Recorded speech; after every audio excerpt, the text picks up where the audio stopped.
Bem, boa tarde. Boa tarde. Alô, alô. Boa tarde a todos e a todas. Sejam muito bem-vindos a essa nossa roda de conversa sobre o uso consciente da água, essa ideia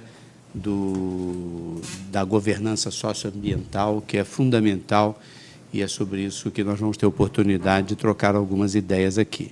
Eu quero agradecer de modo especial a presença aqui da juíza auxiliar da presidência do Tribunal de Justiça do Estado do Rio de Janeiro, doutora Paula Feteira Soares, representando o nosso presidente, desembargador Ricardo Couto de Castro, ao Carlos Eduardo Menezes da Costa, que é o secretário-geral de Sustentabilidade, SGSUS, que cuida exatamente dessa questão da gestão socioambiental no Tribunal de Justiça, e é uma honra tê-lo também aqui conosco, o Felipe Dutra, que também atua junto à SGSUS, a doutora Juliana Souza de Oliveira, que é a chefe de coordenação de serviço social para projetos especiais da SEDAI, e a Paula Lage de Souza, que é a nossa assessora para a gestão e compliance aqui da Escola da Magistratura, em especial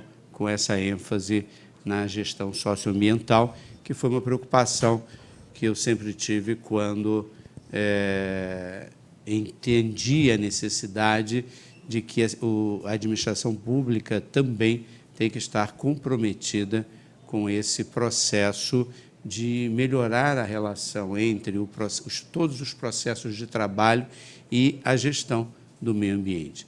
Eu queria falar um pouquinho com vocês sobre direito digital e tecnologia. O que isso tem a ver com o que nós vamos tratar aqui? Tem tudo a ver. Se nós pensarmos que a construção dessa ideia de um homo digitalis, ou de uma sociedade totalmente informatizada, ela pode parecer algo um pouco fora da realidade em que vivemos, ou do planeta que habitamos, isso é um equívoco.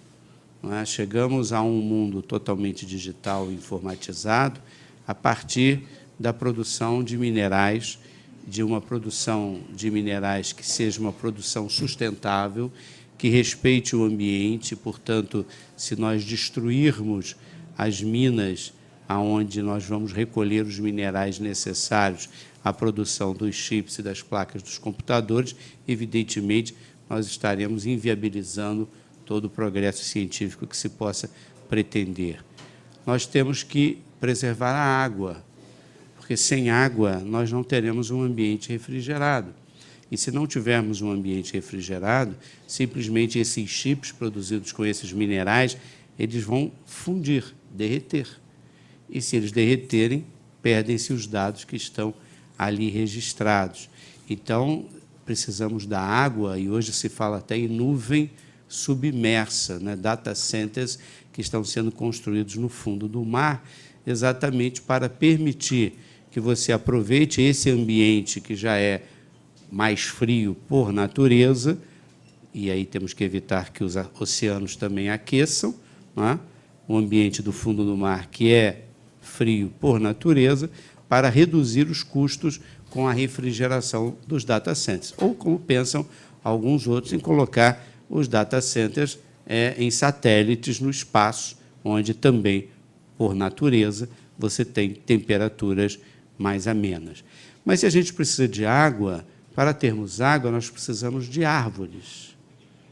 Mas, sem árvore, você não consegue reter água no solo.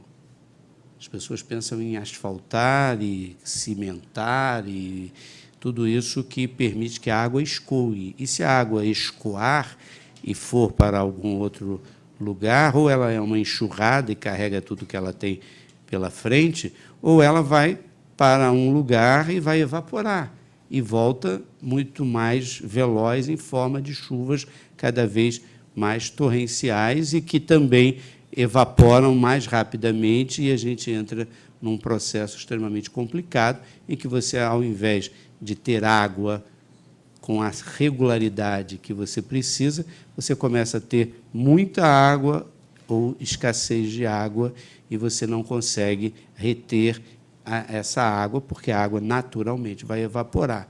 Então, se nós pensarmos que eu preciso das árvores para reter a água, para ter umidade, para manter os lençóis freáticos, sem as árvores eu não tenho computador. Porque sem a árvore eu não vou ter água, não vou ter energia hidrelétrica, eu não vou ter eletricidade que vai fazer o meu computador funcionar. Então, quem gosta muito do TikTok tem que gostar muito das árvores também, não é? Porque, senão, a gente vai ter um problema daqui para frente. Então, vivemos um planeta em que as coisas são... Se nós não tivermos uma visão holística, uma visão do conjunto desse planeta que habitamos, nós vamos partir para guerras e destruições. Não é? Ah, mas o que adianta eu ficar... Brincava com a Paula agora ali. O que adianta a gente ficar aqui trocando garrafa de tamanho de garrafa d'água e canudinho de plástico por canudo de papel, se os grandes líderes mundiais estão explodindo navio no meio do oceano, derramando petróleo, explodindo usinas nucleares? Isso é um problema, claro que é, mas é exatamente contra este problema que a humanidade, como um todo, tem que se insurgir. Não podemos morrer por essas coisas, temos que fazer que essas coisas sirvam para que a gente tenha uma vida de qualidade e que a gente possa, de fato, ter uma sociedade onde a gestão dos recursos, né, naturais seja também a gestão dos recursos que a gente precisa utilizar para fazer com que a escola funcione. Então, temos que economizar água, temos que economizar energia, porque, fazendo isso, estamos fazendo a nossa parte para a melhoria de uma gestão socioambiental, melhorando a qualidade de vida das pessoas, de um modo geral. Então, é sobre isso, a roda de conversa que vocês terão. Eu, infelizmente, eu e a doutora Paula não vamos poder prosseguir mais aqui, que eu adoraria, porque é um tema que me interessa muito, mas nós temos outros compromissos, outras reuniões que vamos ter que nos retirar. Então, eu queria desejar que esse seja um evento muito proveitoso. Viu? Não falei que estava desligado o microfone? Que seja um evento muito proveitoso e que a gente possa, de fato, construir aqui, a partir desse nosso trabalho, uma sociedade mais humana, uma sociedade mais fraterna, mais pluralista, igualitária, e tudo isso que a Constituição nos exige que a gente faça, né?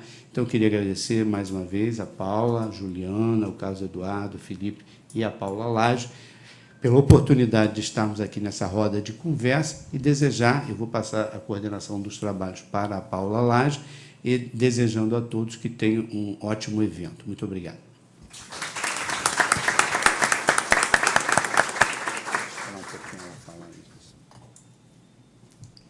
Bom, boa tarde. Queria, primeiramente, agradecer o apoio, né, do desembargador à nossa empreitada, que trouxe essa missão para a GET, né, que todo mundo conhecia como gestão estratégica, e o desembargador oportunizou, né, essa abertura de um leque, né, da governança, da sustentabilidade dentro da escola, e é uma mudança de cultura. E eu fico muito feliz, desembargador, da equipe toda emerge, né, é uma família, né, nessa adesão maciça de vir no dia de azul, né? É um ato simples, né, uma coisa que não requer muito esforço, mas o objetivo é da reflexão, né? A gente se preocupar, né? Por que eu estou indo de azul?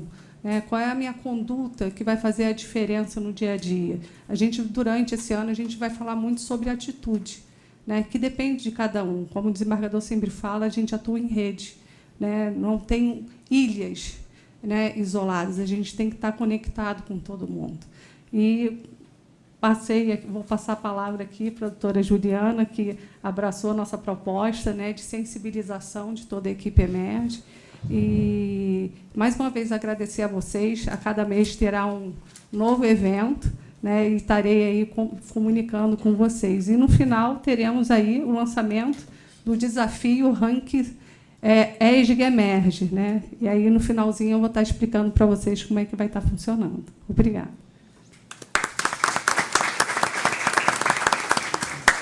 Antes da Juliana começar, eu vou pedir licença. Então, infelizmente, nós temos já estamos atrasados para o compromisso das 14 horas. Então, muito obrigado. Muito obrigado pela presença aqui, tá? Obrigada. Licença. Boa tarde. Você quer que eu Deixa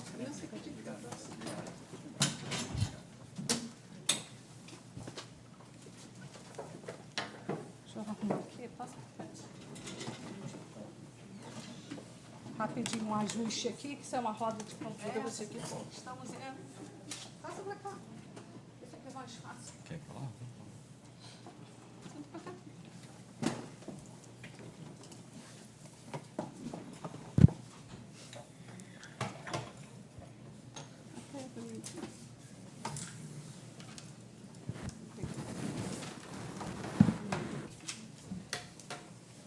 É bom que aqui a convidada ajuda também.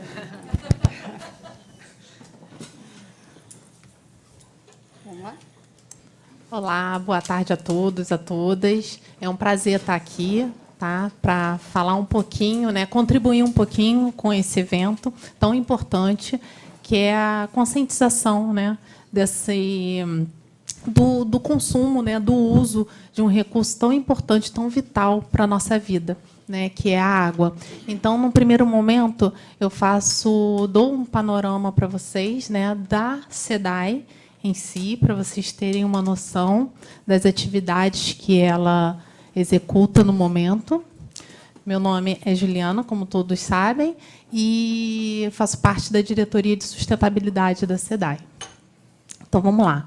A SEDAI, ela é uma empresa de economia mista, né? Foi fundada em 1975 e, diante aí da privatização em 2021, 2022, ela mudou, né? Na verdade, não mudou a área de atuação, e sim reduziu a atuação dela, né? Hoje, ela opera os grandes sistemas, né, produtores de água potável, né, que é da região metropolitana do Rio, que é Guandu, Lameirão, Imunana, Laranjal, Ribeirão das Lajes e Acari. Está captando e tratando essa água. Também na concessão da captação e tratamento de abastecimento de água e tratamento de esgoto em 16 municípios do interior do estado. Tá?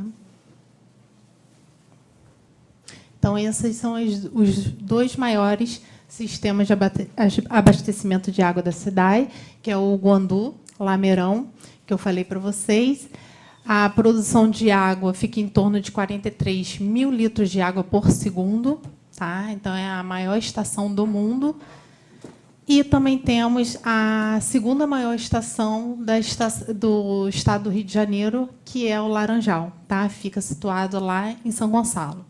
A produção dela é de 7 mil litros por segundo. A SEDAI também está muito comprometida em relação à educação ambiental, né? Não é somente a área operacional. Um dos motivos muito óbvios, né, que a matéria-prima dela é a água, então essa conscientização, essa busca da educação ambiental, tanto dentro com os seus colaboradores quanto fora, é uma área de atuação muito forte da SEDAI, tá? Principalmente pós-pandemia. E aqui eu trago alguns setores responsáveis por disseminar essa educação ambiental, que é o Centro de Visitação Ambiental do Guandu Lameirão, Centro de Visitação do Laranjal, tá? Essas duas ficam dentro das ETAs. A ESA, tá? Em Tinguá, que é dentro da reserva biológica do Tinguá.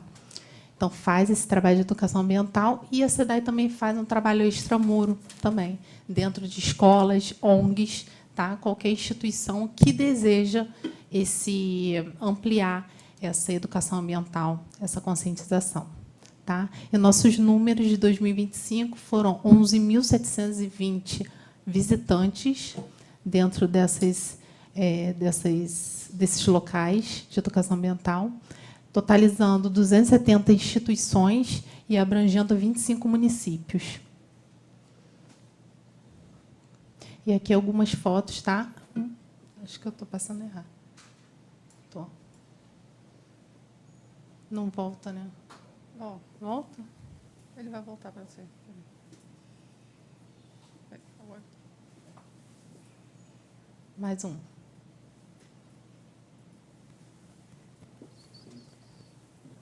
Mais umzinho. Mais um. Então, essas aqui são as fotos, tá, das atividades feitas lá. E aqui é na reserva do Tinguá, não dá para projetar, né? É na reserva do Tinguá, essa aqui do canto inferior. E as outras se espalham pelo Guandu, Laranjal. E a atividade externa também feita nas instituições de ensino. Então, aqui é só mostrando para vocês a totalidade, né, ao total de municípios que nós atendemos com essa educação ambiental no ano de 2025. E aí, educação ambiental e conscientização pública, né? Esses programas de educação ambiental é justamente para promover ações educativas nas escolas, sensibilizar a comunidade, né, a população ali em torno, né? Campanhas de conscientização também é uma forma ideal de fazer essa propagação da educação ambiental, desenvolvendo campanhas de comunicação e mobilização social. E envolvimento da sociedade, né? Nós temos que envolver. Não adianta nada eu chegar e tentar fazer uma conscientização do grupo dizendo que ele tem ou não que fazer, né? O sucesso dessa conscientização é justamente mostrar para cada um de vocês a importância, a função daquele recurso que eu quero que preserve, que conserve, né, da importância de um ecossistema, e não simplesmente falar para vocês o que não deve jogar plástico, ou então reduzir o consumo de plástico, simplesmente falar como se vocês fossem robôs, né? Então, vocês agem de forma o que eu devo fazer, o que eu não devo fazer, sem ter o conhecimento. A partir do momento que eu dou o conhecimento, né, é empregado conhecimento no grupo, as ações viram rotinas, viram hábitos, porque vocês entendem a importância daquilo, né? Não age simplesmente de forma sistêmica, né? Então, essa é a importância da educação ambiental. E aí eu coloco conhecer para preservar, exatamente isso. Eu só consigo conservar, preservar alguma coisa se eu tiver conhecimento. Se eu não tiver conhecimento da função, da importância, das fragilidades ou de um ecossistema ou de um recurso, eu não consigo ter a conscientização, né, e o hábito de estar ali todos os dias fazendo com que o meu estar ali no meio ambiente cause cada vez menos impactos negativos, tá? Então, aqui, todo mundo, ou a grande maioria, tem conhecimento que o nosso planeta, a grande parte aí da cobertura dele, superficial, é composta de água, né? Só que essa água, em grande parte, não é para o nosso consumo, tá? Então, em torno de 97,5% é água salgada, então não é de uso imediato, e 2,5% apenas é de água doce, tá? Então, uma quantidade bem pequena dessa água é o que realmente importa para a gente e é vital para a gente. E, dentro desses 2,5%, 69% está nas calotas polares. Não é razoável pensar na utilização dessas calotas polares, por mais que ali esteja água doce, né, própria para nós. Mesmo porque essas calotas polares têm toda a importância, né, na regulação aí dos níveis dos mares, na estabilidade do clima, então não é razoável. Então, essa parte da água doce está fora, nós não temos acesso, né, não está disponível para a gente. 30% corresponde às galerias subterrâneas, né, que são os aquíferos. Esses aquíferos, eles são muito importantes para o abastecimento humano, porém, tem que ser utilizado de forma com cautela, tá? Pode ser, na verdade, entendido como um recurso ali para abastecimento humano em regiões que não têm essa água, né, canalizada para a população, ou onde a água as águas de rios, né, dos mananciais, têm uma qualidade muito ruim e impede o fornecimento dessa água para a população. Então, é um meio de estar sendo disponibilizado para a população. Tá? E 1% são os mananciais superficiais, que são rios e lagos. Esses, sim, estão disponíveis para nós. E a água, como eu falei para vocês, é um recurso tão vital para a gente, né, tão importante. E só em observar a composição, né, de um ser adulto, um ser humano adulto, a composição gira em torno de 70%, tá? Somente de água. Então, está aí, somente olhando ali aquela figura, já dá para entender a importância da água para nós, né? E diversas funções que ela exerce no nosso corpo, né? Que é o transporte de nutrientes, a digestão, processos fisiológicos, né? As reações químicas, já que é um solvente universal, né? E só que, além da quantidade de água doce ser muito pequena, como nós vimos no slide anterior, essa disponibilidade no mundo ainda agrava ainda mais a situação, porque não é igualitária essa distribuição. Vocês veem pelo mapa mundo que regiões ali do continente africano sofrem muito com a questão da disponibilidade de água doce por habitante. Ali é por habitante ano, né? Aquela região ali do Mediterrâneo, no Oriente Médio, tá? E Sul Asiático. Então, para vocês verem que tem locais com um estresse hídrico já vivenciando, né, há muito tempo, um estresse hídrico muito grande. E a disponibilidade hídrica no Brasil, será que é diferente dessa realidade aí que nós vimos no mundo? Então, o Brasil ele é privilegiado, tá? Ele, no ranking dos países em disponibilidade de água, ele é o primeiro, correspondendo a 12% de água doce do mundo. Só que esse dado, eu não sei se gera uma maior responsabilidade, recai sobre nós, uma maior responsabilidade de utilizar esse recurso com uma maior consciência ou nos deixa mais confiantes e acomodados, né? Então, às vezes, quando eu falo sobre esse dado, às vezes eu fico meio receosa até de dar essa informação, porque às vezes gera comodismo. Então, acha que, como o Brasil tem uma quantidade, né, muito grande, é abundante em água doce, talvez pode gerar uma certa... você ter um outro hábito, né, não pensar muito nessa questão de consumir de forma consciente.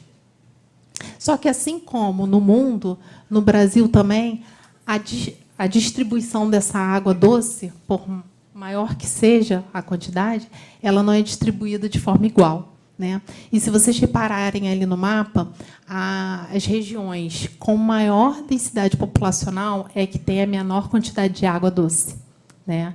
Então, isso gera também um estresse hídrico nessas regiões, principalmente na região sudeste e na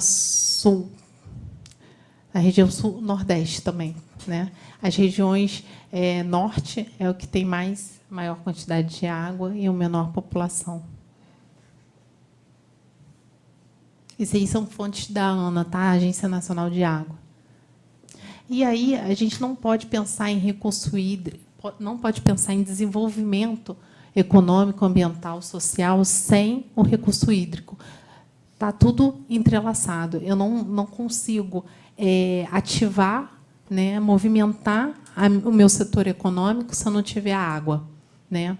O meio ambiente atrelado a essa questão, né? E o social também, né? Quantas questões aí a gente vê de populações sem acesso à água e tendo água potável e tendo uma quantidade absurda de doenças de veiculação hídrica, né? Esse é um fator social aí envolvido. Então, fora também a questão da segurança alimentar, né? Então, está tudo muito envolvido. Acho que tá com... E aqui eu mostro para vocês alguns setores com maior consumo de água, tá? A irrigação, ela assume a liderança ali com uma porcentagem muito significativa, né, devido a justamente a forma como é feita a irrigação. E a segunda aí que vem logo em seguida é, na verdade, o abastecimento, tá? Abastecimento urbano, é porque as cores estão bem parecidas. Abastecimento urbano. E aí, quando eu falo para vocês sobre pegada hídrica, alguém aqui já ouviu falar? Não? Ninguém chutaria o que pudesse ser? Pegada hídrica? Não? Então, pegada hídrica... São palavras que estão em voga, né? Isso. Pegada hídrica, pegada de carbono... Exatamente. Na verdade, talvez até o que eles tenham mais escutado é pegada de carbono, né? Mas pegada hídrica, nesse momento, talvez até uma das coisas bem importantes aí que eu acho que vocês têm que pesquisar e têm que se atentar a isso. Por quê? Pegada hídrica, ela tira o nosso foco de que a consciência no consumo de água, basta eu estar tomando um banho de 5 minutos ou fazendo com que minha torneira pare de pingar, não é isso? Então, a pegada hídrica tira um pouco esse foco de ser a consciência, somente essa, e passa a dar um leque maior, né? Faz a gente enxergar que não é somente isso, é muito mais do que isso. Tá? Por exemplo, você ir ao shopping e comprar alguma coisa. Ir buscar um serviço. Tá? E assim eu vou falar aqui para vocês. Porque, na verdade, pegada hídrica é um cálculo que se faz da quantidade de água utilizada na produção, na cadeia produtiva de um bem ou de um serviço. Tá? E, dependendo da água que eu utilize, tem a pegada azul, verde e cinza, como botei ali nas pegadinhas, né? Dali. Então, a água azul é a quantidade de água que eu utilizo superficial ou subterrânea, que é aquilo que eu falei anteriormente. Pegada verde é a água da chuva que eu vou utilizar. E a cinza é a água que eu utilizo para diluir a carga de poluente daquela minha cadeia produtiva. Tá? Então, aí, quando eu falo sobre isso, vocês percebem que, como é uma cadeia de produção de produtos ou serviços, vocês veem que até uma blusa se gasta água, e se gasta muita água. Tá? Então, tudo que a gente está vendo aqui, para se produzir, se gasta água. Então, quando eu vou num shopping e faço aquela mega compra, eu jamais penso o quanto ali que foi gasto de água. Não é verdade? Ninguém. Acho que é muito difícil alguém ter essa consciência. Né? Então, por isso que, assim, como a gente está envolto numa sociedade capitalista, onde consumir é o melhor, eu acho que a gente tem que começar a rever e pensar as nossas atitudes. Tá? Então, por isso que eu falei para vocês que, para preservar, eu tenho que conhecer. Né? Muitos aqui não sabiam o que era pegada hídrica. Então, já é mais um adicional aí para vocês verem o quanto que a gente precisa realmente conhecer para poder ter consciência de até onde ou quanto eu posso fazer para preservar o meio ambiente. E aí eu entro numa situação, né, num assunto bem delicado, né, porque hoje tem vários serviços da inteligência artificial que favorece não só o nosso trabalho, quanto o nosso dia a dia, não é verdade? Só que muitas pessoas não sabem que, para se utilizar esses serviços, também tem um consumo muito grande de água. Porque você pega o seu celular e faz uma busca aqui no chat GPT, parece inofensivo. né? Mas não é. A Universidade da Califórnia fez uma estimativa que a cada solicitação, né, no chatbot, fazer um e-mail com 100 palavras consumia uma garrafinha de 500 ml de água. Aí, a estimativa de usuário de inteligência artificial fica em torno de 1 bilhão.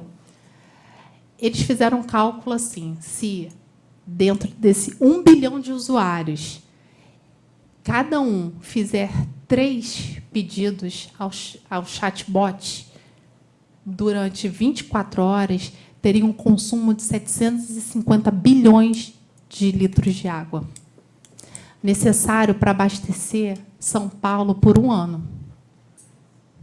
Aí vocês vão falar assim, ué, mas por quê? Né? Como o Cláudio falou, o Dr. Cláudio falou aqui, os data centers, que são regiões, né, são locais físicos que armazenam essas informações, né, e processam essas informações, precisam de água para refrigerar. Tá? E água também para gerar energia também, porque esses chips são de alta densidade de processamento. Então, como são de alta densidade de processamento, exige muita energia e se aquecem muito rápido, né? Então, precisa de uma quantidade ali de água necessária para estar refrigerando aquele sistema. Tá? Então, por isso, essa quantidade absurda de água. Aí vocês vão falar assim, ué, mas um ar-condicionado não daria conta? Não, não daria conta.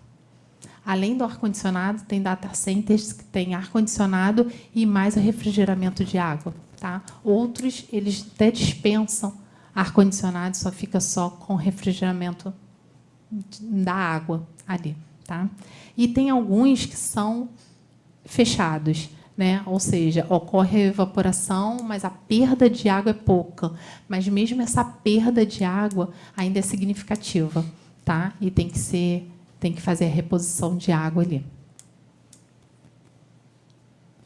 E aí o Brasil, né, é visto como um lugar promissor para essas empresas estrangeiras estarem se situando aqui, né, colocando as suas empresas de tecnologia aqui. Por quê?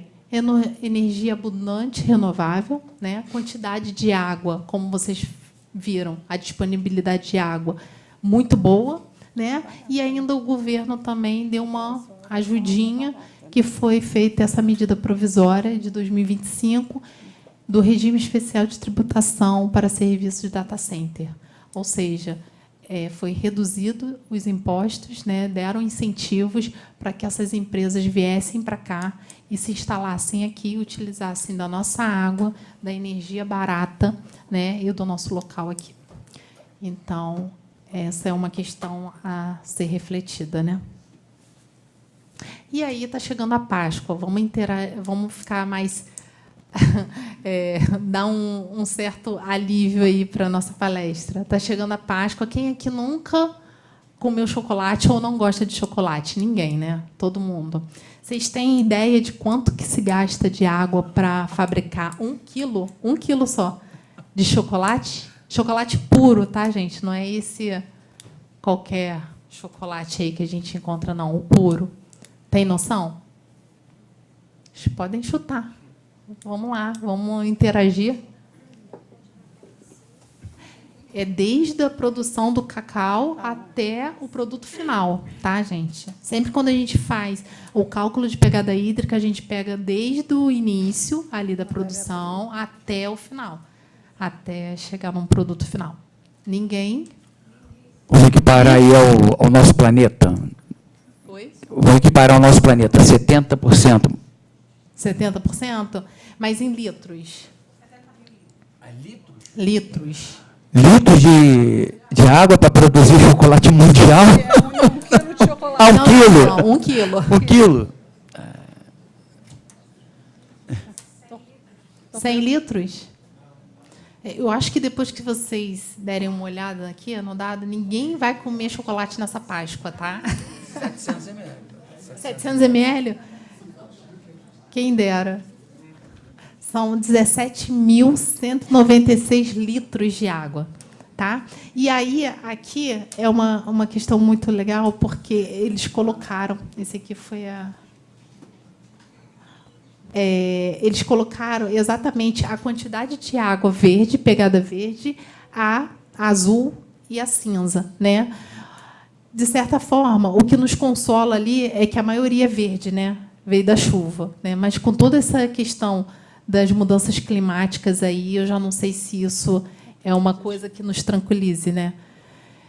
Devido até o que o Dr. Cláudio falou dessa questão do desequilíbrio aí do regime de chuvas, né? Há uns locais com muita chuva e outros com chuva moderada, né? E que não era assim, o cenário não era assim.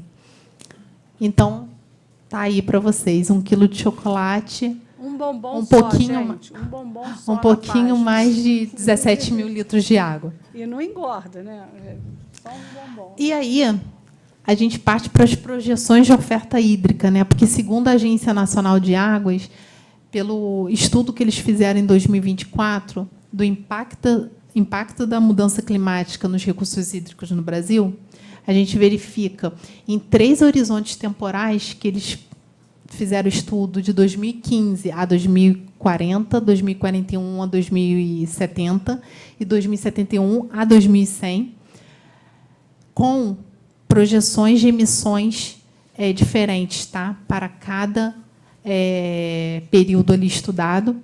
A gente verifica a maior escassez hídrica na região norte, nordeste e centro-oeste, né? O Nordeste já enfrenta essa escassez hídrica já há muito tempo e a tendência é só piorar. E a diminuição de até 40% da disponibilidade hídrica já em 2040, que é logo ali, né? É logo ali. Ou seja, né, não vai ser na próxima geração, né? Não vai. A Nós gente vamos vai pegar exatamente. a Nós vamos escassez de água. sofrer, como a gente já vem, né? Já vem sofrendo. Já vem sofrendo com isso. E o aumento substancial no número de trechos de rios intermitentes, né? Também, se a gente for pensar na questão somente da água, né, já é um problemaço.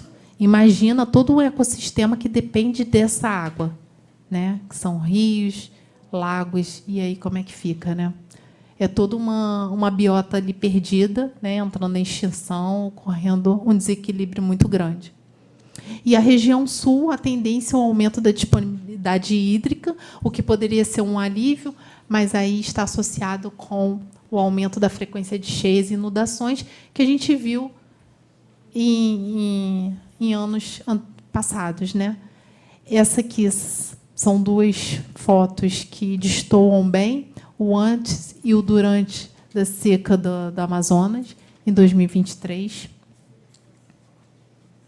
Aqui é trecho do Rio Amazonas, afetado pela seca, e a mortandade de botos. Isso está bem recente, né? A nossa memória aí. As inundações na região sul em 2023. Isso, vocês percebem que já está acontecendo, as projeções estão ali, da ANA, mas isso que ela projetou até para anos futuros já está acontecendo, né? Aqui foi em 2024, no Rio Grande do Sul. E aí a gente entra no uso racional e eficiente da água, né? Aí a gente volta àquela mesma questão que eu falei para vocês, que é importante, sim, mas a gente não deve só nos ater a isso, né? A redução do consumo, a estar consertando um vazamento, a não estar utilizando a água potável para simplesmente varrer um quintal, varrer uma calçada, né? E aí, tecnologia sustentável para o uso eficiente da água. A irrigação é importantíssimo, né? Como a gente viu lá, que é um setor que mais consome água potável, né? Água doce potável. Mudar essa tecnologia de irrigação por gotejamento, reciclagem e reuso da água, tecnologia de dessalinização, né? É um processo, né? É uma opção, mas também a gente sabe que esse processo é caro e não será acessível a todos, vai elevar o valor da água, edificações sustentáveis, né, com captação de chuva, da água da chuva, práticas domésticas para economizar água. Acredito que a grande maioria aí já tenha no seu hábito isso, né, que é chuveiros eficientes, ou então, se não tiver esses chuveiros eficientes, fazer um banho de curta ali, duração, né, porém eficiente. Ninguém vai sair sujo dali, né, mas porém eficiente o banho. Descarga reduzida, que tem esses mecanismos para poder estar diminuindo o fluxo da água, lavagem de roupa consciente, jardins e hortas sustentáveis.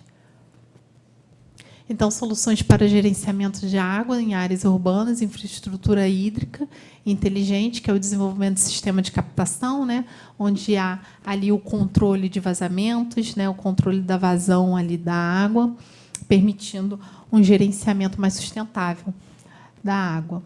Espaços verdes, né, que é permitir também que essas águas, né, da chuva infiltre para o solo, né, como o doutor Cláudio falou, que nas cidades é tudo cimento, é tudo asfalto, então a impermeabilização aí é maciça, então dificulta muito essa questão da infiltração do solo e faz o desequilíbrio também do ciclo da água, né? E a agricultura urbana sustentável, que são hortas e jardins comunitários, porque, além de proporcionar um local para a produção ali de alimentos, tem reduz a demanda, já que é por captação, a irrigação é por captação de água da chuva. E aí é isso, a minha contribuição. Espero que vocês tenham gostado. Obrigada, Juliana. Fiquei preocupada. Vou recomendar meus filhos a comerem só um bombonzinho, né? Vou até economizar, é sustentável financeiramente, daí mantém a gente na linha, né? Pois é. Agora eu vou passar a palavra aí para o nosso querido secretário, que deu a honra aqui para a gente, né? Está nesse momento aqui, esse marco da escola, da gente estar trazendo para toda a equipe Emerge refletir, né, e a gente começar a fazer uma reprogramação de atitudes, né? Isso é um desafio. Gente, quando eu estudei, tem uns 5 anos atrás, que eu estava no primário, né, antigamente era primário, né, Fundamental 1, os recursos eram infinitos. Aprendi isso, né? E hoje a gente vê que não é assim, né? E não está para futuras gerações. Parecia uma coisa muito distante quando se falava em meio ambiente, em sustentabilidade. Na verdade, a gente está vivendo isso no dia a dia. Se a gente não começar a reprogramar nossas ações, nossas atitudes, o que a gente vai colher ali na frente? E, quando eu falo ali na frente, é semana que vem, é daqui a 2 meses, né? Então, é um desafio muito grande. E vou passar agora a palavra para o doutor Eduardo. Boa tarde a todos. Tudo bem? Meu nome é Carlos Eduardo, sou servidor de carreira do Tribunal de Justiça e atualmente estou como secretário da área de sustentabilidade e responsabilidade social. Tá? Primeiro, eu gostaria de agradecer, né, a oportunidade ao nosso diretor-geral da Emerge, desembargador Delorto, a Paula pelo convite. Tá? É uma satisfação fazer parte dessa roda de conversa, né? Doutora Juliana, acho que o som está legal, o som? Doutora Juliana, obrigado pela sua exposição, tá? Foi bem elucidativa. À minha esquerda aqui está um colega de trabalho, o Felipe Dutra, trabalha com a gente na área de sustentabilidade. Meus colegas de trabalho da área de sustentabilidade estão se fazendo aqui presente, são chefiados ali pelo Felipe Fleury, que está aqui. Obrigado pela presença. Obrigada. Tá?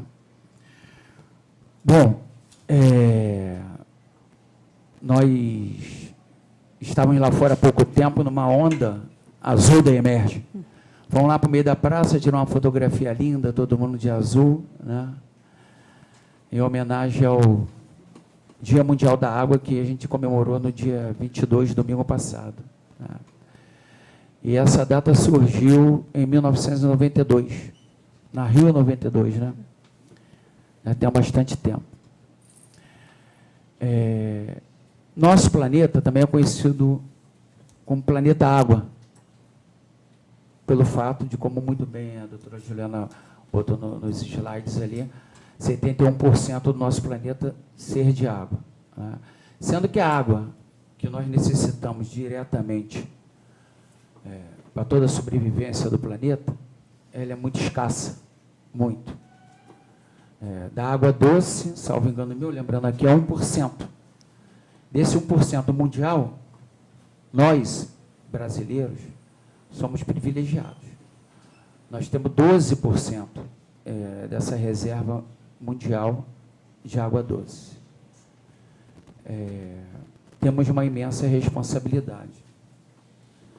De fato, como o nosso diretor-geral comentou, uma atitude, trocar um canudo de plástico por um canudo sustentável, de bambu, ou outro qualquer, deixar de consumir uma garrafa de 1,5 litro de meio litro de água por 1,5 litro,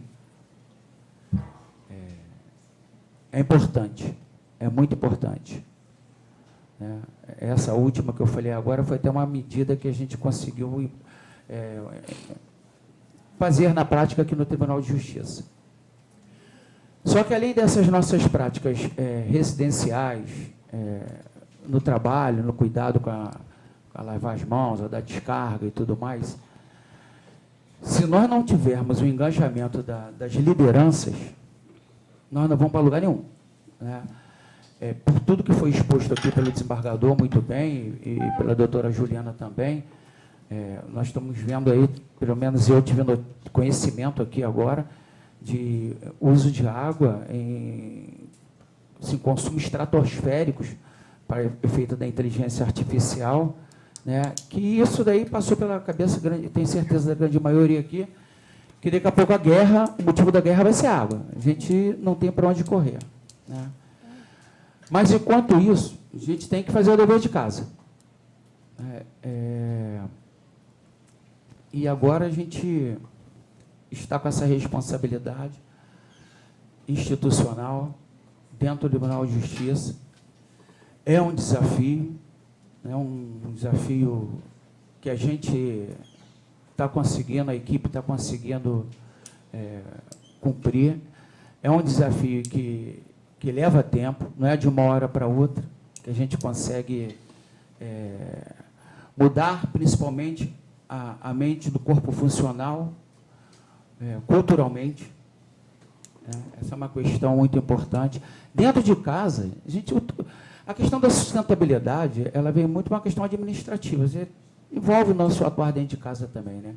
Dentro de casa a gente vive atrás de filho, de neto, até de mulher ou de marido, apagando luz, está muito tempo no chuveiro. Esses toques não passam de ações voltadas para a sustentabilidade residencial, né? Numa outra gama, as empresas, né, passaram, em níveis estratégicos, a elaborar os seus planos de logística sustentável. Plano de logística sustentável. Tá? É uma pegada que, sem dúvida, a iniciativa privada tomou à frente, e hoje a administração pública está muito atenta a isso, e nós estamos aqui preocupados com essas condições no Tribunal de Justiça, porque é feia a nossa posição. Não só com a água, mas com os principais indicadores, que eu posso dizer, energia elétrica, água, consumo de papel e água envasada. Por que eu estou falando desses 4 principais indicadores?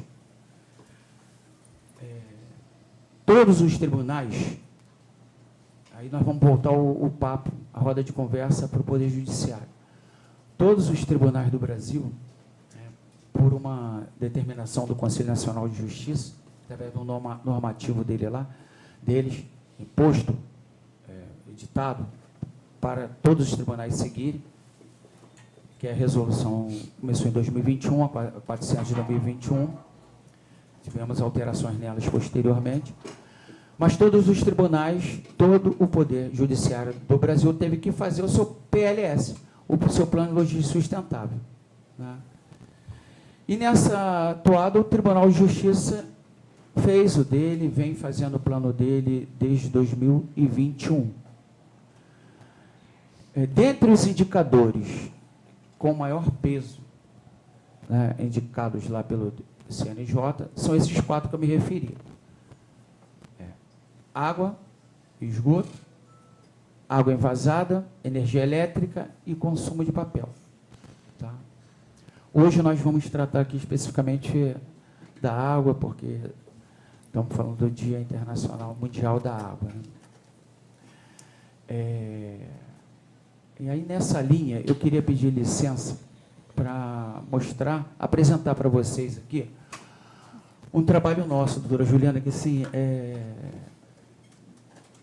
eu estou me orgulhando da equipe, orgulho muito da equipe, porque é um trabalho que, o ano passado, eu cheguei na secretaria em fevereiro, tem exatamente um ano que eu estou na secretaria, eu falei, gente, nós temos que criar, mostrar isso para o tribunal, nós temos que criar forma de controle, nós temos que mostrar as ações que os outros departamentos têm que fazer com relação à responsabilidade deles. Nós temos que pedir, quando nós não tivermos mais força, a Comissão de Sustentabilidade do Tribunal, que é hoje presidida pelo nosso desembargador Elton, para exigir que uma outra secretaria, que está no mesmo nível nosso, cumpra as metas que ela, pelo menos se não cumprir, que ela execute, né? Porque eu percebi, assim que eu cheguei lá, que o nosso plano de logística sustentável, isso eu não estou aqui de forma alguma indicando, não há culpado, não estou indicando culpa, trabalho falho de ninguém, mas é um dado real. Desde 2021, nós não tivemos mudança nenhuma, pelo contrário, no quesito água, no indicador água, o consumo aumentou. Eu vou mostrar o gráfico para os senhores. Até aumentou o consumo, tá? Mas o preço também aumentou muito, né? E isso, a condição da sustentabilidade, ela está aliada ao nosso engajamento na lida com os recursos naturais, que vai trazer para a gente também um benefício econômico. E nenhum dos dois lados da balança, eles estavam sendo assim, recebendo a atenção que mereciam. Hoje, os dois lados da balança estão merecendo. A equipe de sustentabilidade do tribunal está agindo. Eu vou mostrar alguns resultados. Tão somente, assim, num primeiro ano que a gente se dedicou muito a diagnósticos, tá? Mas já conseguimos trazer alguns resultados, sendo, como eu disse anteriormente, os resultados ele não vêm a curto prazo, tá? A área de sustentabilidade em qualquer organização, seja ela privada ou pública, ela é transversal, ela se comunica com os demais ramos da empresa, demais ramos da administração pública, da instituição. Então, nós dependemos, claro, da execução de muitas ações de outros setores, né? Não só do setor de engenharia, mas do cartório que consome a folha, do tribunal todo que consome água, do tribunal todo que consome a luz, né? Da água envasada, que hoje está muito restrita, é fato, nos nossos eventos e no consumo dos gabinetes dos desembargadores. Então, depende muito do engajamento cultural, depende muito de uma consciência nossa, do corpo funcional, para que haja mudança, tá? É uma responsabilidade de cada um de nós. Então, mostrando aqui um trabalho, eu não mostrei ainda, Paula, e os colegas sabem disso, eu não tive oportunidade, mas pedi autorização à doutora Paula Feteira, porque é a juíza auxiliar, que eu me reporto ao presidente do Tribunal de Justiça, desembargador Ricardo Couto, que eu agradeço até por estar aqui nesse momento falando sobre esses dados. Eu vou apresentar aqui que é um trabalho singelo, mas muito significativo, da nossa secretaria, que está na página do nosso tribunal, e ele tem que se tornar cada vez mais conhecido entre nós. Não só para nós analisarmos, tomarmos conhecimento, fazermos críticas junto à Secretaria de Sustentabilidade, como as demais outras. Então, vamos lá. Essa é a nossa página, né, do Tribunal de Justiça. Nós ganhamos um selo ano passado sobre a área da transparência institucional. Então, eu vou pedir ao colega lá que está nas carrapetas para clicar aí na transparência. Dentro da transparência, nós temos vários setores ali, o nosso se refere à sustentabilidade. Repito que essa área foi criada, está ainda em construção, ela precisa de umas posições assim, estratégicas ali de determinados planos de trabalho, mas é uma área que vai estar em construção sempre, ela não vai estar estagnada em nenhum momento. Eu posso sair da Secretaria de Sustentabilidade, o colega que vier, a primeira coisa que eu vou falar, estou responsável por isso aí. Mantenha viva essa página, né? E foi criada no final do ano passado, né, pela nossa equipe de sustentabilidade, em parceria, tem que dar os créditos, para uma Secretaria de Dados Estatísticos, a SGDAI, que é uma secretaria que o corpo funcional do tribunal tem que ficar atento, que nos ajuda muito. Eu até alerto aqui os demais secretários se valerem, porque eles têm um laboratório de ideias, que a gente pode chegar lá, sentar, conversar, discutir, debater, e as ideias vão surgir, vão ser postas dessa forma que eu vou mostrar agora para os senhores. Então, nesse painel da sustentabilidade, a gente tem o nosso plano, não clica ainda, por favor, não. A gente tem ali o nosso plano de logística sustentável, que tem os planos de ações do PLS, o relatório anual de desempenho e a comissão de sustentabilidade. Os dados estão ali desde 2021. Tá? Clica, por favor, no plano de logística sustentável. Eu estou falando muito aqui com a doutora, daqui a pouco mais eu vou te dar a palavra. Bom, no plano de logística sustentável, só mostrar um pouquinho. Isso. Aí, nesse painel aí, a gente tem que constar só os PLS, tá? Mas estão ali o nosso inventário das emissões de gases de efeito estufa, que eu vou pedir para tirar dali em breve, hoje mesmo, e passar para aquela página anterior. Então, o nosso plano de carbonização, passar para a página anterior. Como eu disse, está em construção. Mas aí nós criamos um painel. Nós tivemos uma ideia de criar um painel para a gente visualizar todos os indicadores que o tribunal, que o CNJ exige nos planos de sustentabilidade do Poder Judiciário inteiro. Então, clica, por favor, no plano interativo dos indicadores.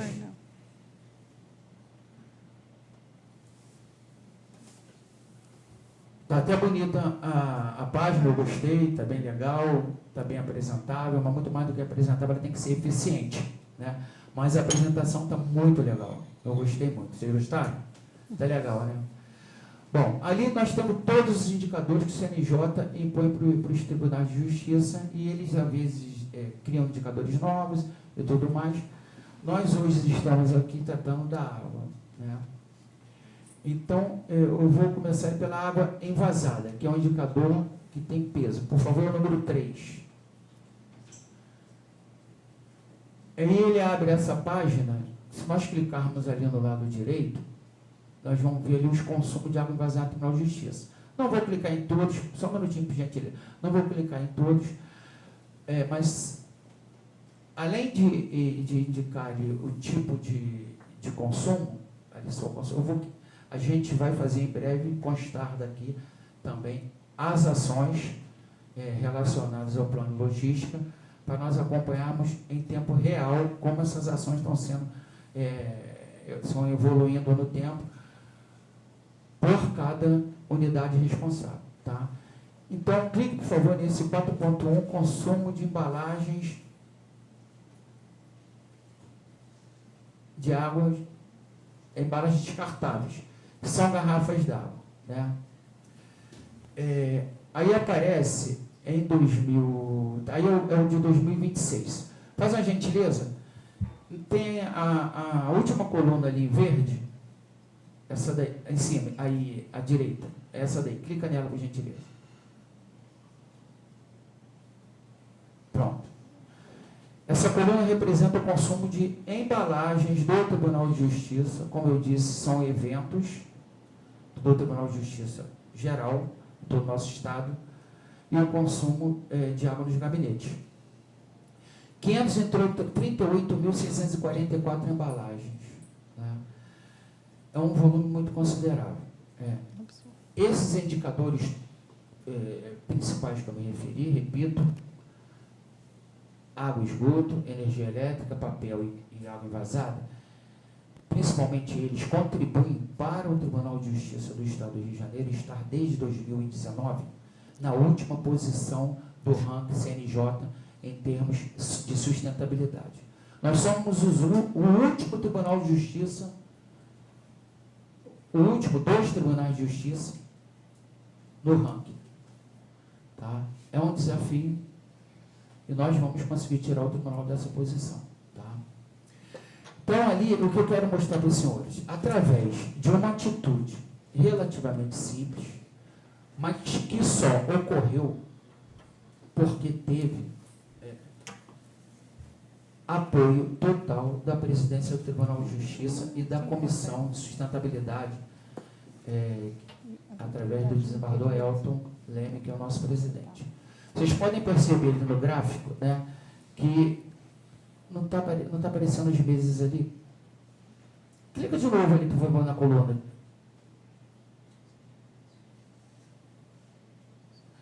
Clica de novo nela.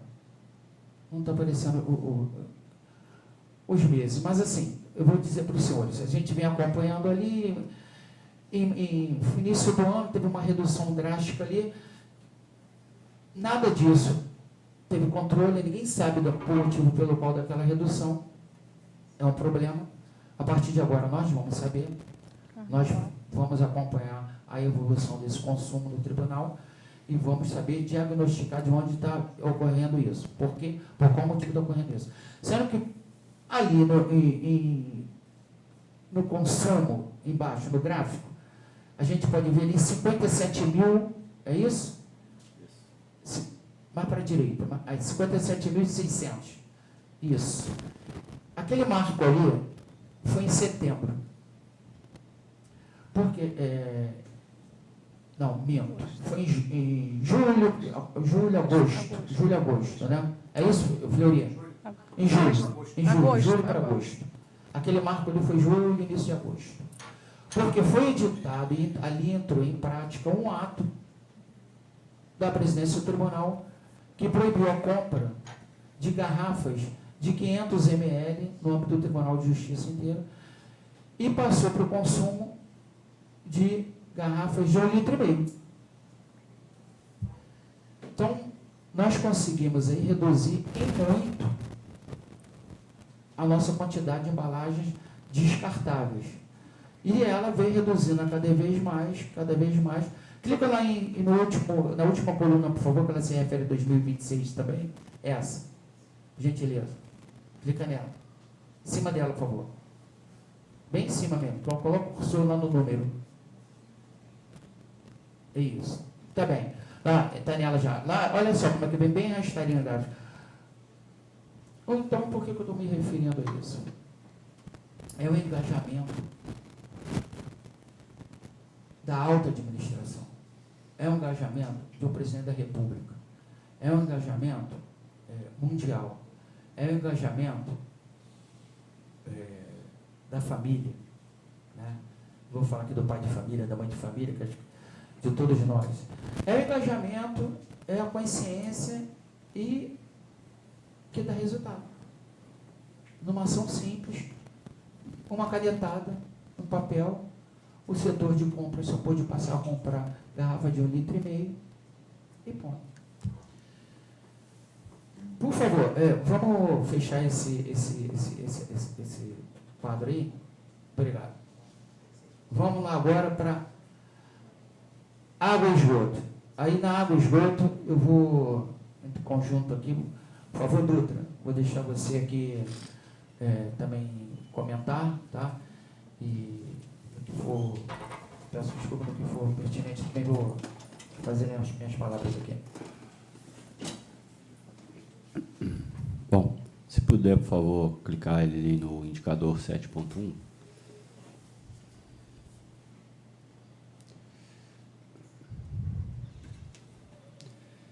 Bom, então vou explicar um pouquinho aqui esse gráfico de barras aí. Aí a gente tem um histórico de consumo do tribunal, cada barra dessa representa um ano. Então, como o Eduardo falou, a gente está vendo que o consumo vem praticamente constante. Só para vocês terem ideia, no ano de 2015, o nosso consumo foi 538 mil metros cúbicos. Isso é um volume muito grande. Clica ali, por favor, naquela última coluna maior, que é 2025. Isso. Isso. Clica de novo. Ó, o gráfico mudou. Então, Obrigado. uma média relativamente constante ali de 50 mil metros cúbicos, pouco menos ali por mês, e é um número muito grande, muito. Isso é muita água. E fazendo um paralelo, né, com a apresentação da doutora Juliana, a gente está na ponta do sistema, né? Então tem todo um sistema de rios, de captação, de água, de tratamento, de distribuição, e aí a parte do uso, né, da demanda é onde a gente está. Cada ação que a gente desenvolve, seja uma nova tecnologia, um equipamento que consome menos água, ou um uso mais consciente, a gente diminui a demanda do edifício, da nossa casa, de onde for, e isso vai refletir a montante do sistema. Então, é menos água que precisa ser captada, menos água que precisa ser tratada, menos água que precisa ser transportada, e você tem mais pessoas tendo acesso à água. Então, é muito importante, e a gente vai mostrar daqui a pouco o que está sendo feito, né, no âmbito do tribunal. Quer trocar o slide? Mas, só terminar aqui, mas é isso, assim, é um consumo muito grande. A gente estava montando o material e discutindo, né, 583 mil metros cúbicos, são 583 mil residências com uma caixa d'água de 1.000 litros. É bastante coisa, né? Então, hoje, pode, por favor, ir para o PowerPoint? Hoje, aqui no tribunal, nós temos 122 unidades consumidoras que pagam, né, que pagam água. A gente tem mais unidades que consomem, mas por convênio ou algum outro arranjo não recebe a conta de água. Mas a gente vai mostrar aqui um pouquinho do que a gente tem feito. Se puder, pode passar, por favor. O Eduardo já falou um pouquinho desse contexto, eu vou passar. O Eduardo já apresentou o nosso painel, pode passar, por favor. E aí vamos aqui, né? Então, essa é a evolução, né, um pouco daquele gráfico que a gente já viu, mas aqui traz valores. Então, 2020, 8 milhões, e aí o valor vai subindo, 9, 10, 13 milhões, o nosso custo com todo o nosso sistema de água em 2025. 583 mil metros cúbicos de água. E, como o Eduardo falou, a gente está numa posição bem desconfortável no ranking do IDS, né, o ranking do Conselho Nacional de Justiça, e ali a gente tem os gráficos de barra verdes, estão mostrando exatamente, uma métrica de normalização, né, um comparativo que se é feito com toda a área construída, né, toda a área predial que o tribunal tem em todo o Estado, pelo seu consumo, né? Então, o consumo dividido pela área, e ali a gente tem 500 litros por metro cúbico, 500 litros por metro quadrado por ano de consumo de água. Então, vocês imaginem aí, né, se você olhar aí para o chão, onde que você estiver, um quadradinho de 1 metro quadrado, tenta colocar ali um volume de 500 litros dentro desse quadradinho, e é o que a gente consome de água por ano. Então, é um consumo muito expressivo. Só para ter ideia, o Tribunal da Bahia, que é um tribunal considerado como grande também, né, como o Tribunal do Rio, consome 140 litros por metro quadrado, enquanto a gente está numa faixa de 500 litros por metro quadrado. Então, pode passar, por favor? A gente tem bastante trabalho aí para fazer.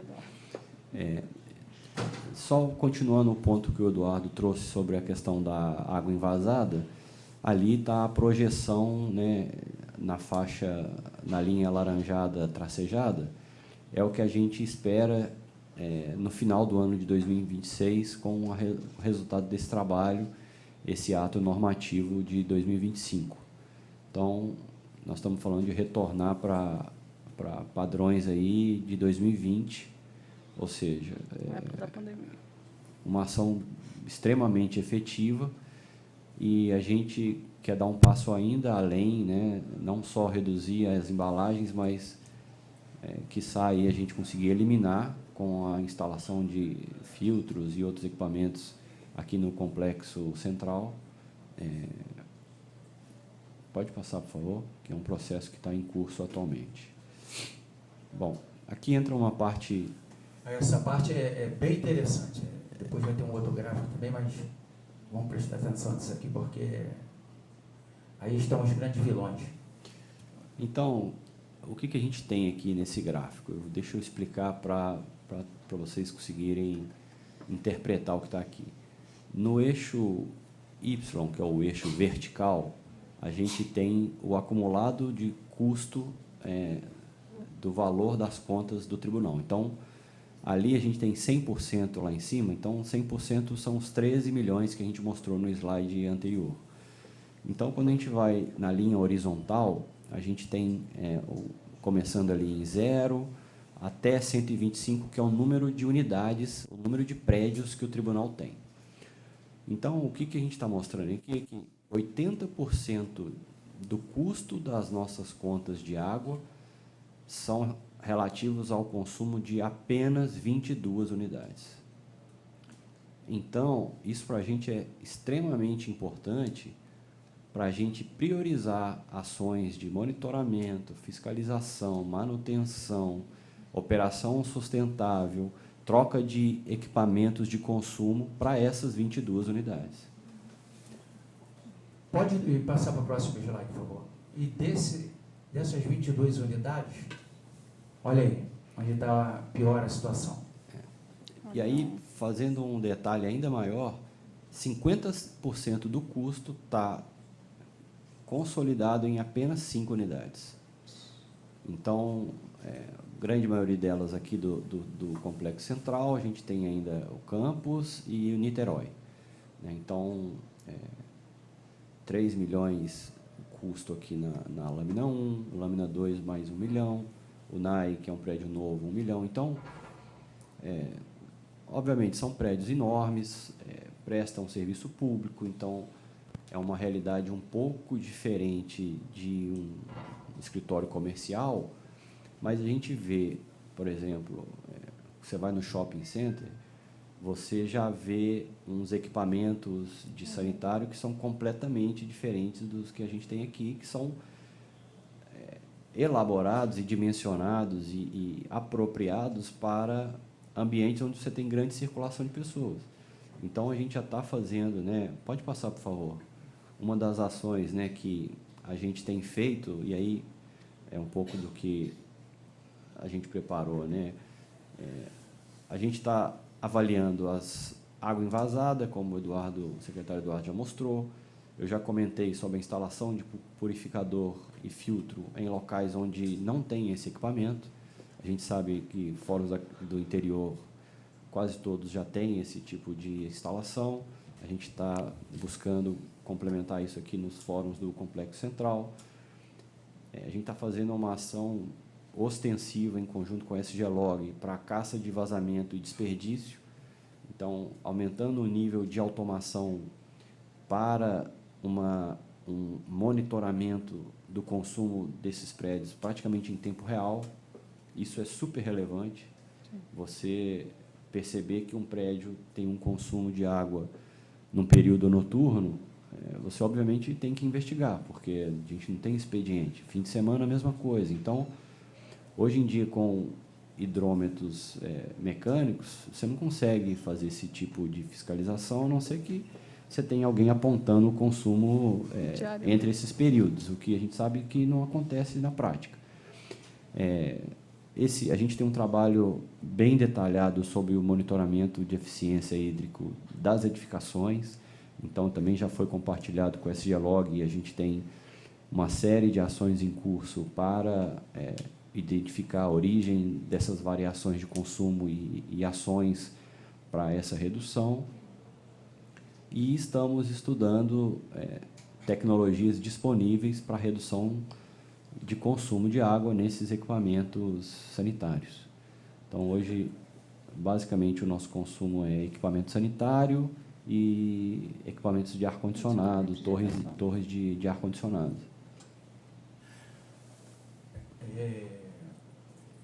Nós, né, a Jaqueline, que está aqui, estava, não está mais não. Está ali. Ah, estava atrás, desculpa, Jaqueline. Né?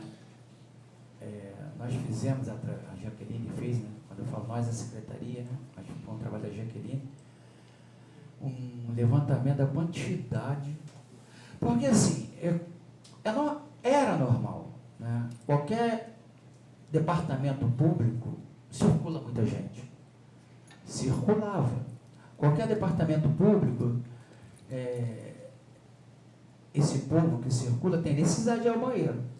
Então, nós, no prédio central, quantos banheiros nós temos? Em Dutra, lembra? De cabeça, 100 e... Total no prédio, não. Públicos, acho que foram 92, exatamente. 92, 100 banheiros, né, num prédio que tem 12 andares, 13 andares. Então, assim, são estruturas antigas, né, a gente tem que entender isso, que possui ainda muitas instalações antigas,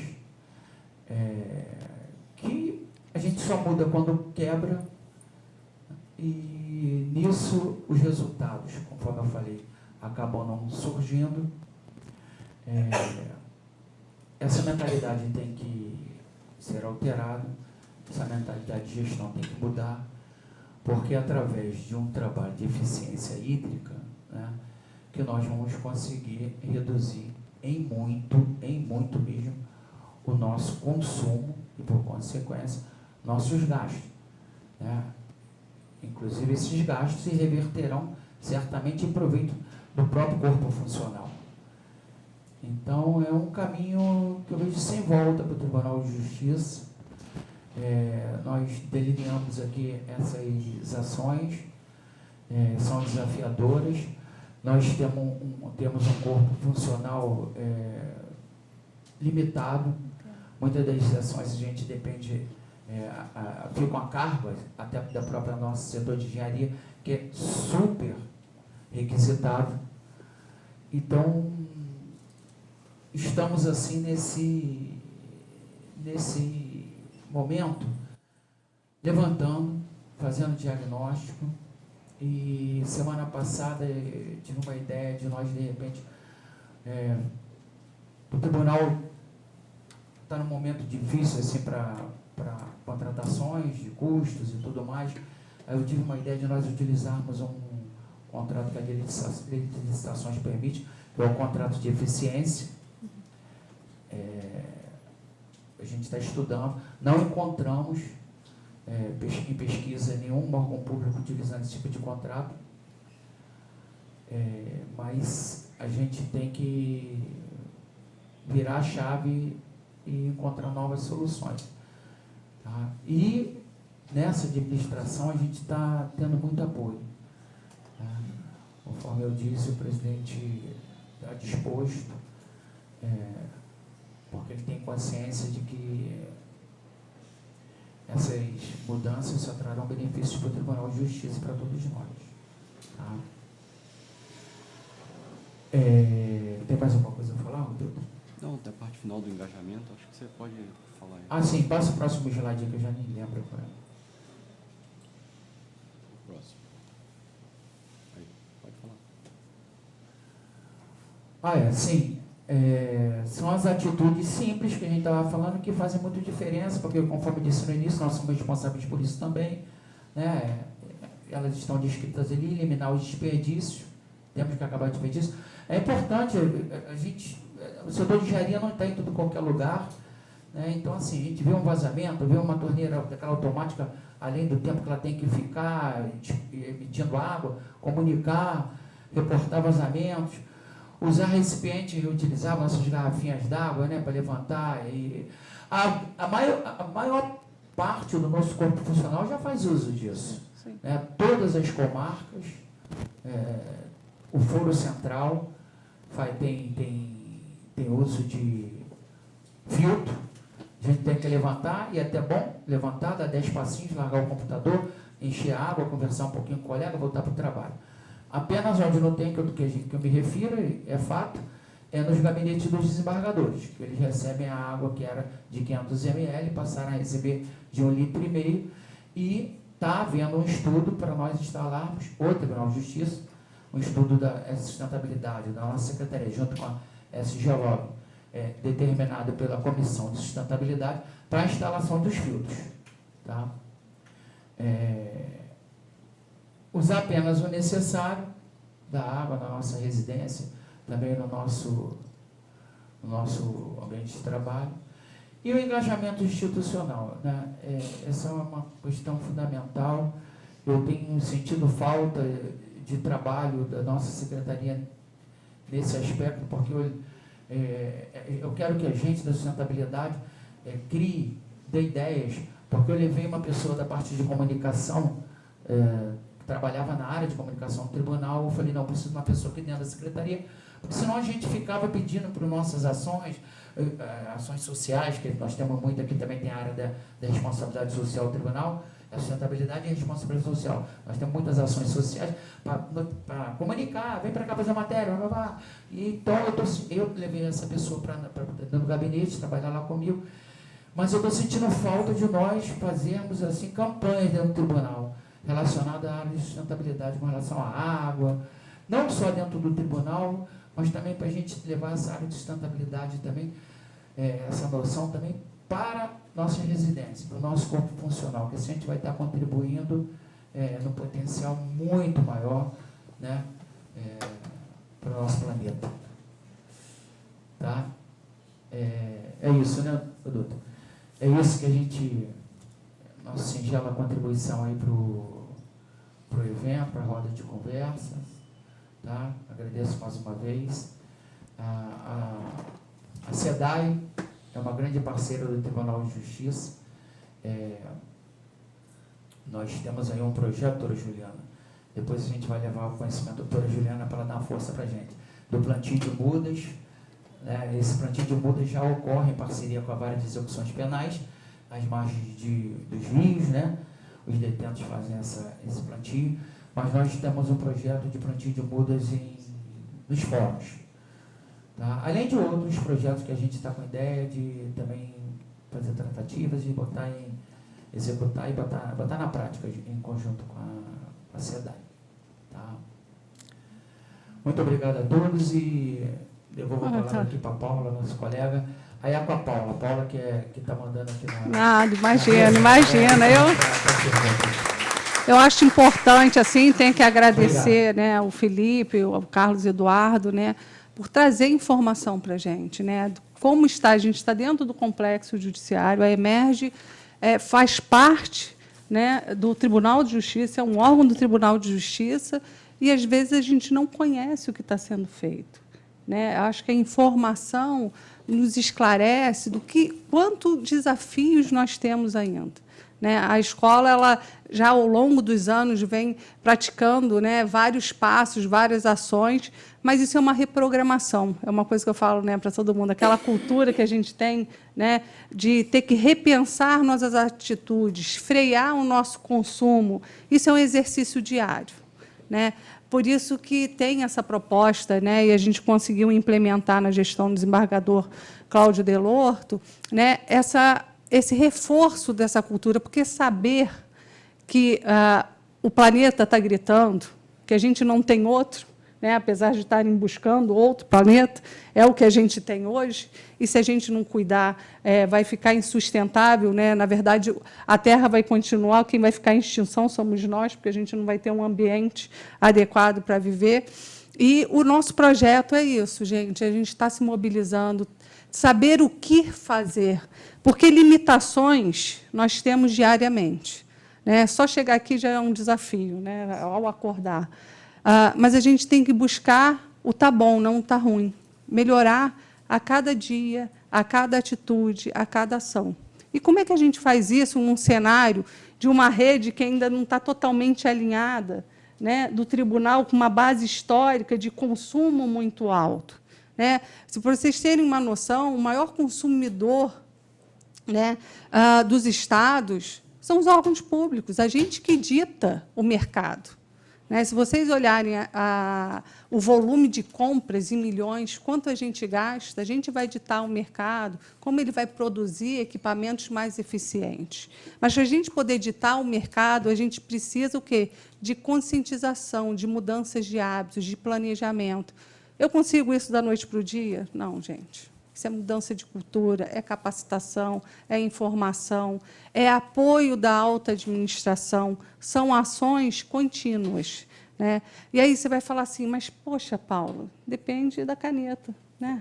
A gente cansa de falar isso no dia a dia. Poxa, eu preciso da manutenção do tribunal para poder tirar aquele vazamento, né? Mas, no momento que a gente faz uma mobilização, que a gente se torna mais vigilante, consciente, a gente consegue contaminar com atitudes positivas, né? O projeto tem essa expectativa de tocar no coração de vocês diariamente, porque, senão, a gente esquece. Lembrando que a gente está se reprogramando. Quando a gente se reprograma e deixa um pouquinho de canto, a gente volta aos velhos hábitos, né? Então, será um exercício contínuo. Vou apresentar para vocês, né? Sabendo que é um desafio, aqui na escola e também no tribunal. A gente, numa reunião interna, uma das diretoras, a Denise, falou que a gente tem aqui um programa de Emerge Pontua para os alunos. Então, o aluno que ele cumpre com as suas tarefas, né, que seria o óbvio, e eu digo que o óbvio não existe, né, ele fugiu, a gente incentiva ele a cumprir aquelas tarefas, ele ganha um ponto e ganha uma bonificação, um abono de falta, ele fica ali com as milhas e ele pode estar usando. E, pensando nesse viés, se vocês puderem colocar a apresentação do nosso ranking, a gente está lançando hoje, né? O nosso desafio emerge. Vamos esperar aqui. Que esse desafio nada mais é de envolvimento nas ações do programa de sustentabilidade da escola. Tá? Nós temos os 3 eixos. A escola já tem uma maturidade de governança, né? Nós somos certificados há mais de 20 anos, né? Ainda tem muito a se melhorar, né? Mas a gente já tem aí, pelo menos, uma base bem consolidada. Temos ações sociais concretas, né? Todos os nossos sistemas de cursos, né, privados, que têm arrecadação, têm sistemas de bolsas, de cota.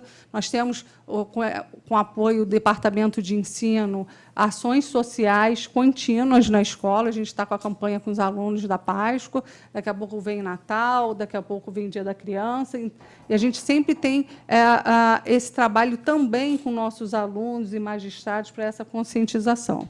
E aí, pensando nisso, pode passar, a gente bolou um ranking simples, tá? Dentro dos 3 eixos, né? O meio ambiente, o impacto social, porque o que eu tenho percebido na escola, né? Essas ações sociais estão muito focadas para os nossos alunos. E a gente não participa? Como é que está nosso engajamento? Né? Qual é a nossa contribuição? né? Então, é uma forma da gente estar trazendo toda a equipe para pensar, para sugerir, para abrir outras portas para a gente estar fazendo a diferença no dia a dia.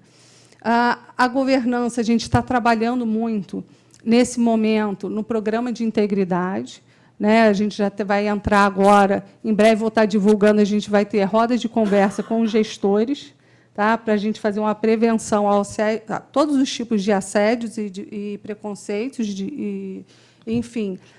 E aí, dentro desse ranking, ESG, emerge, pode passar.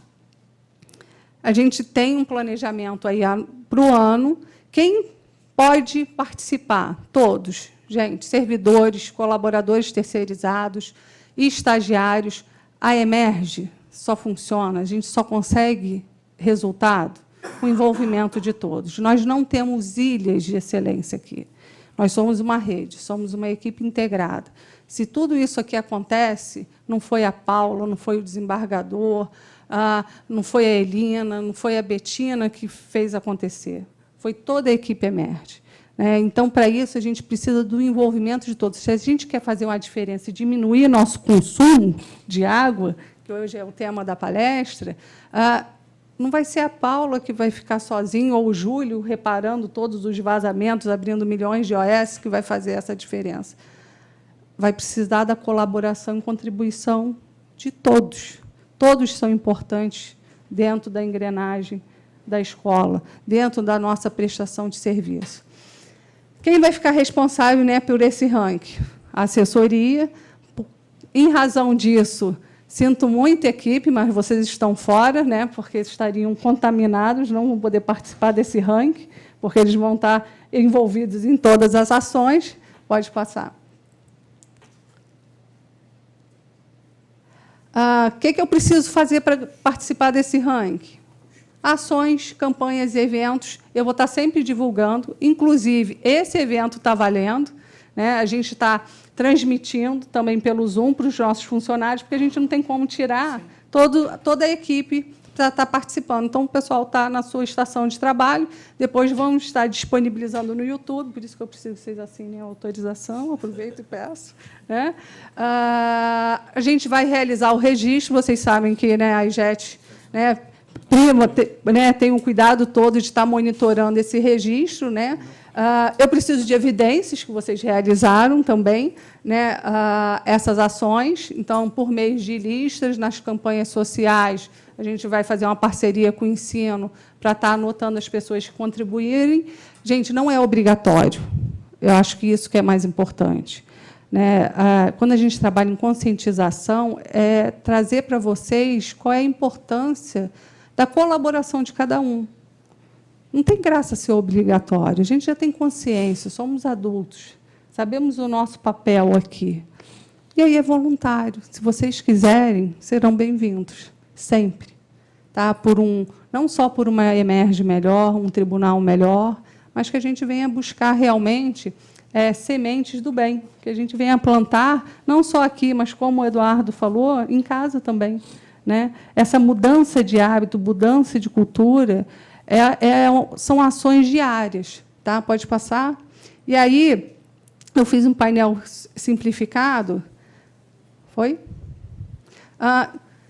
Resumindo, tá, gente, essa pontuação, isso é uma brincadeira, para quando a gente chegar no final do ano, pode passar, a gente ter a premiação. Além disso, eu também estou estimulando que vocês façam outros cursos. Né? Gente, conhecimento, ninguém tira de vocês. Né? Pode ganhar ponto na ESAG, não pode ganhar ponto. Aí vai do interesse de cada um, da necessidade de cada um, de buscar informação. A gente, às vezes, fica na angústia, o que eu posso fazer? E eu acabo não buscando como. E, nossa, eu vejo assim, que a gente tem tanta informação na internet, né, na rede social. Né? O que eu posso fazer? Qual é a atitude? Gente, provoquem. A gente tem o Fale Conosco.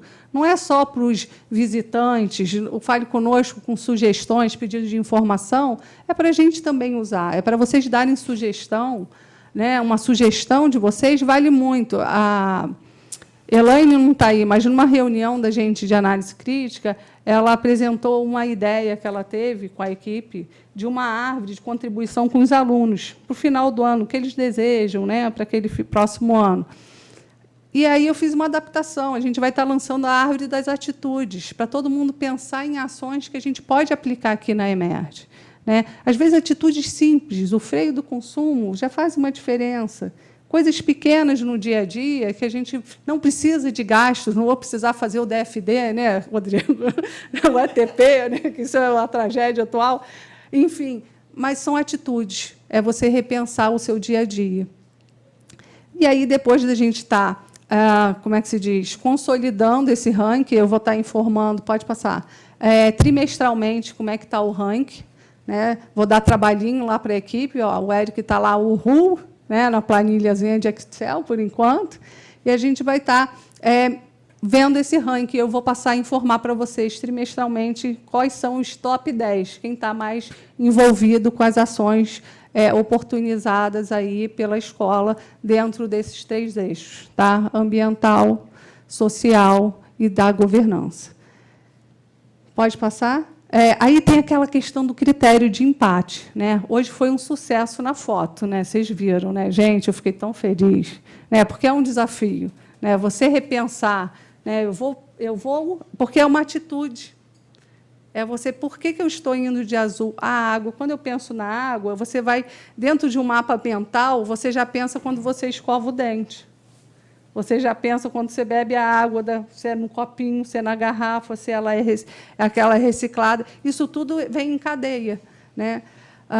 E, no final, o desembargador vai fazer um reconhecimento, né, para os 10 tops, né, aqueles que se comprometeram. E aí, o que a gente pensou? Né? E o empate, o que a gente faz? Né? Então, a gente escolheu que esse empate vai ser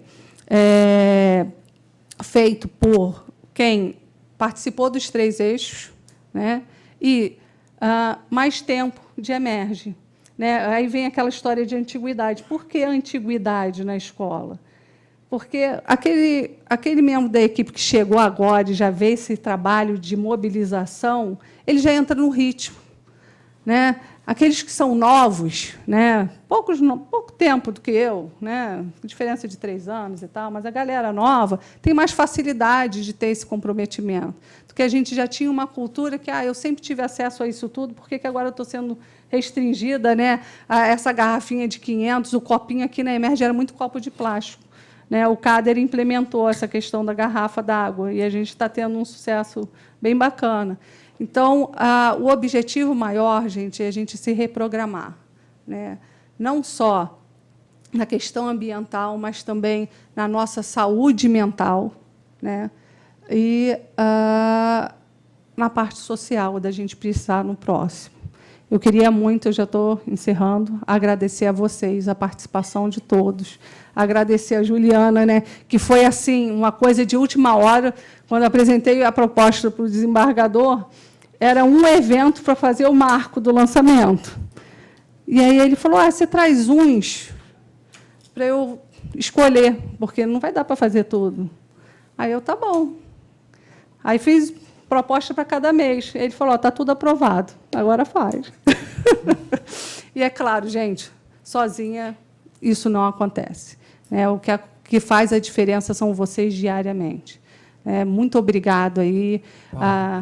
Desculpa, imagina. Eu te cortar, porque a colega, ela, acho que ela queria fazer uma pergunta, acho que outras pessoas também. Eu não sei. Pelo menos a colega levantou a mão antes de você encerrar, se puder dar claro, todos. Tem alguém? Vai. Então, eu sou a Alessandra, trabalho com Juliana e com Rafael na SEDAI, na Diretoria de Sustentabilidade. E eu parabenizo, né, o Dr. Carlos Eduardo, o Dr. Felipe Dutra, pelas ações de redução do consumo de água, né? E eu queria compartilhar um pouquinho a experiência que a gente tem no nosso prédio sede da SEDAI, que fica na Cidade Nova. A gente tem em torno de 1.000 e poucos funcionários trabalhando lá. E a estratégia de redução de consumo de água lá passa pelo reuso de água, né? Porque a gente tem um certo preconceito com reutilizar água que já passou pelo consumo. E são 2 mecanismos, né? A gente tem o consumo de água potável, que vem da concessionária. 30% da água consumida no nosso prédio é ou de reaproveitamento de água da chuva, que é muito simples de ser implantado, né? E a outra parte desses 30% é água de reuso, água que a gente chama de água cinza. Não é a água dos sanitários, são águas de lavatórios, cujo tratamento dessa água é muito mais simples do que o tratamento de esgoto, por exemplo. Então, a gente tem uma estaçãozinha de tratamento no térreo do nosso prédio, que é uma estação de tratamento de águas cinzas, e essa água ela é utilizada somente nos sanitários. Então, é uma redução de 30% do consumo da água. E aí eu convido, se vocês gostariam de conhecer, né, nossa estação de tratamento de águas cinzas, ver como é o processo de reutilização de água, que é bem interessante. Eu acho que poderia ser uma das estratégias de aplicação para a redução do consumo de água, porque eu estou vendo que vocês estão bem empenhados em fazer isso, né? Diversas estratégias, e as estratégias, elas, pelo que eu percebi, perpassa na redução do consumo, né? E essa é uma estratégia um pouco diferenciada do reuso da água que já foi consumida. Tá bem? É só uma contribuição. Ai, obrigada. Convite aceito. Obrigado. Alessandra, né? Isso. Alessandra, muito obrigado. Com certeza nós vamos fazer uma visita técnica lá, institucional. Em alguns prédios novos do Tribunal de Justiça, a gente já está fazendo reuso da água. Tá? São poucos. Aí, sinceramente, nós ainda não temos ainda assim, noção do resultado, tá, que esse sistema está trazendo para o tribunal. Nós estamos ainda para cair a campo e colher os dados e tudo mais, e estrategicamente ele pensa em algumas ações. Até porque não tem que esconder nada. Eu falo isso, estou no cargo, eu sou funcionário público, estou no cargo em comissão aqui agora, por indicação. Nós temos um prédio, talvez o último dos prédios a ser construído pelo Tribunal de Justiça, que foi entregue em 2023, recentemente, ali na Leopoldina, que é com a Rua Ceará, atrás da estação Leopoldina, para onde migrou o nosso pátio de veículos, né, o Departamento de Transporte. É um prédio novo. Lá foi construído. A engenharia, na época, previu. Não participei de nada, mas fiquei sabendo depois e tal, em pesquisa. E nossos colegas aqui também sabem disso. Mas nós temos que ir lá ver, porque esse prédio está dentro daqueles 5 ali de mau consumo de água. Tem alguma coisa errada, né? E às vezes falta isso. Levantar, sair da cadeira, ir lá, olhar, diagnosticar, falar com a equipe técnica responsável e resolver o problema. Agradeço muito, nós vamos. A turma está aí atrás, aí já sorridente, aí, feliz com o passeio. Vai ter bolo, vai ter refrigerante. Alessandra, a gente poderia... Estou brincando. Mas nós vamos sim. Obrigado pelo convite. Há pouco tempo nós fizemos uma visita também na Enel, né? Foi muito proveitosa. Na área de sustentabilidade, também convidou a gente. Obrigado, Alessandra. Doutor Carlos, a gente poderia também ampliar o convite, aí agora estendendo para um público maior aí, não só da escola, mas também do tribunal, a ida às unidades de tratamento de água, para eles terem também uma noção de como que é o tratamento, né, de quanto que é maravilhoso o tratamento e custoso também, né? Então, eu acho que isso até reforça aí a consciência no consumo de água, à medida que a gente vê o tratamento, né? Obrigada, está Aceitamos registrando. também. Obrigado, gente. Mais uma vez aí, obrigada por vocês aí, pelo apoio de todos. Em breve estaremos juntos mais uma vez aí. Tchau, gente.